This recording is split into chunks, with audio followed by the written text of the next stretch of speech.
2026 ಜಗತ್ತಿಗೆ ಮಹಾ ವಿನಾಶ ಕಾಲ, ಜಗತ್ತಿನಲ್ಲಿ ಮಹಾಪ್ರಳಯ ಕಾಲ, ಮಹಾ ವಿಲಯ ಕಾಲ. ಕೋಡಿಶ್ರೀ ಬಾಯಲ್ಲಿ ಹೊಸ ವರ್ಷದ ಬಗ್ಗೆ ಮಹಾ ಭವಿಷ್ಯವಾಣಿಯ ಹೊರಬಿದ್ದಿದೆ.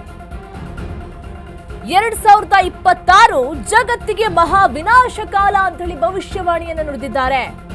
ಪರಾಭವ ಸಂವತ್ಸರದಲ್ಲಿ ಏನೇನಾಗಬಹುದು ಗೊತ್ತಾ? ಹಾಗಾದ್ರೆ ಕೋಡಿಶ್ರೀ ಪ್ರಕಾರ 80% ಜಗತ್ತು ಮುಳುಗಲಿದೆ ಎನ್ನುವಂತಹ ಭವಿಷ್ಯವಾಣಿಯನ್ನು ಕೂಡ ನುಡಿದಿದ್ದಾರೆ. 2025ಕ್ಕಿಂತ 26ರಲ್ಲಿ ಸಾಕಷ್ಟು ಸಾಲುಗಳು ಕಷ್ಟ ಬರುತ್ತೆ, ಮಹಾ ಪ್ರಳಯ ಆಗುತ್ತಾ? ಹಾಗಾದ್ರೆ ಯುಗಾದಿಗೆ ಬಗ್ಗೆ ಸ್ಪಷ್ಟವಾಗಿ ಹೇಳಲಿರುವ ಕೋಡಿಮಠದ ಸ್ವಾಮೀಜಿ ಆದ್ರೆ ಮೇಲ್ನೋಟಕ್ಕೆ ಹೇಳಿದ್ದಾರೆ ಜಗತ್ತಿಗೆ ಮಹಾ ವಿನಾಶದ ಕಾಲ 2026 ಎನ್ನುವಂತಹ ಒಂದು ಹೇಳಿಕೆಯನ್ನು ಕೂಡ, ಸ್ಫೋಟಕ ಹೇಳಿಕೆಯನ್ನು ಕೂಡ ಕೊಟ್ಟಿದ್ದಾರೆ.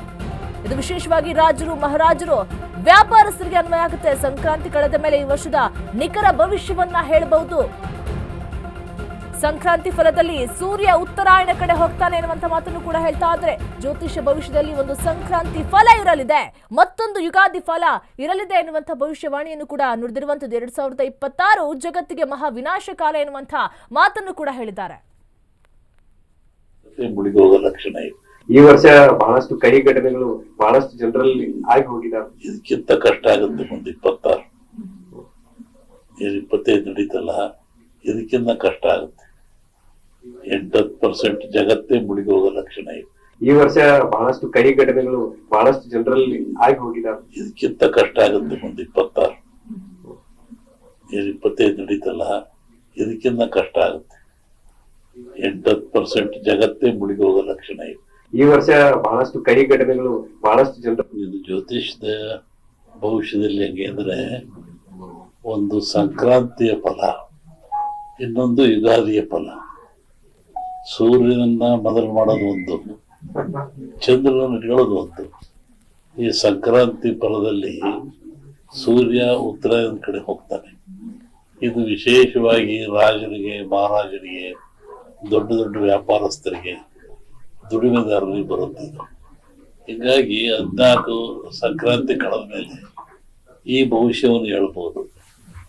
ಯುಗಾದಿ ಕಳೆದ ಮೇಲೆ ಮಳೆ, ಬೆಳೆಗಳು, ರೈತರದು, ಜನಜೀವನ, ಭೂಮಿದು ಹೇಳ್ಬೋದು. ಈಗ ಅತಂತ್ರ ಇದೆ ಈಗ ಅಲ್ವೇ? ಈ ಅತಂತ್ರದಲ್ಲಿ ಹೇಳೋದು ಕಷ್ಟ.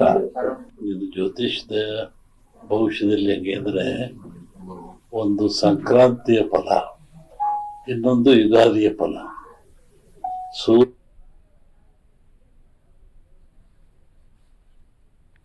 ಸಂಕ್ರಾಂತಿ ಫಲದಲ್ಲಿ ಈಗ ಮತ್ತಷ್ಟು ಚೇಂಜ್ ಆಗ್ಬೋದು ಎನ್ನುವಂತ ಮಾತನ್ನು ಕೂಡ ಸ್ಫೋಟಕ ಹೇಳಿಕೆಯನ್ನು ಕೊಡ್ತಾ ಇದ್ದಾರೆ. ಒಂದು ಕಡೆ ರಾಜಕೀಯ ಭವಿಷ್ಯದ ಬಗ್ಗೆ ಕೂಡ ಮಾತನಾಡ್ತಾ ಇದ್ದಾರೆ, ಒಂದು ಕಡೆ ಕೇಂದ್ರದ ಭವಿಷ್ಯ ಬಗ್ಗೆ ಮತ್ತೆ ರಾಜ್ಯದ ಭವಿಷ್ಯದ ಬಗ್ಗೆ ಕೂಡ ಸ್ಫೋಟಕ ಹೇಳಿಕೆಯನ್ನು ಕೊಡ್ತಾ ಇದ್ದಾರೆ. ಒಂದು ಕಡೆ 2026ಕ್ಕೆ ವಿನಾಶದ ಕಾಲ ಎನ್ನುವಂತಹ ಮಾತನ್ನು ಕೂಡ ಹೇಳ್ತಾ ಇದ್ದಾರೆ. ಹಾಗಾದ್ರೆ ಏನೆಲ್ಲ ಸಮಸ್ಯೆಗಳು ಆಗಬಹುದು?